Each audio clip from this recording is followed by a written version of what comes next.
2027 one day বিশ্বকাপে সরাসরি খেলার পথ অনেকটাই মসৃণ হয়েছে বাংলাদেশের। আফগানিস্তানের কাছে আয়ারল্যান্ডের পরাজয়ে এক পা দিয়ে রেখেছে টাইগাররা। একই সমীকরণে কপাল পুড়েছে দুইবারের চ্যাম্পিয়ন ওয়েস্ট ইন্ডিজের। ফলে টানা তৃতীয়বারের মতো বিশ্বকাপের টিকিট পেতে বাছাই পর্বে নামতে হবে ক্যারিবিয়ানদের। দুইবারের বিশ্বকাপ চ্যাম্পিয়ন ওয়েস্ট ইন্ডিজের বিশ্বকাপ ভাগ্য যেন বারবার আটকে যাচ্ছে একই গল্পে। 2023 সালের আসরে মূল পর্বে উঠতে পারেনি ক্যারিবিয়ানরা।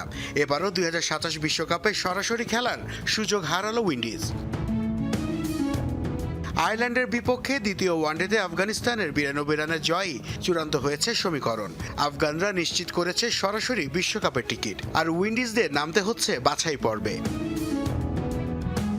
আফগানিস্তানের জয়ে অবশ্য কপাল খুলেছে বাংলাদেশের। 2027 বিশ্বকাপে সরাসরি অংশগ্রহণের পথ অনেকটাই সুগম হয়েছে টাইগারদের। ভারতের বিপক্ষে সম্ভাব্য সিরিজ থেকেও খুব একটা লাভ হবে না উইন্ডিজের। টাইগাররা যদি ওই সময় কোনো ম্যাচ না খেলে তাহলে র্যাঙ্কিংয়ে টাইগারদের পয়েন্ট কমারও সুযোগ নেই। বর্তমানে বাংলাদেশের রেটিং পয়েন্ট 83 আর উইন্ডিজের 77। ফলে কাট অফের আগে ক্যারিবিয়ানদের ঘুরে দাঁড়ানো কঠিন। এবারের বিশ্বকাপে স্বাগতিক হিসেবে সরাসরি খেলবে দক্ষিণ আফ্রিকা ও জিম্বাবুয়ে। র্যাঙ্কিং থেকে সুযোগ পাবে আরও 7টি দল। সরাসরি বিশ্বকাপে যেতে হলে নতুন সিরিজ আয়োজন করে জয় পাওয়া ছাড়া পথ নেই ওয়েস্ট ইন্ডিজের সামনে, যার সম্ভাবনা কার্যত নেই বললেই চলে।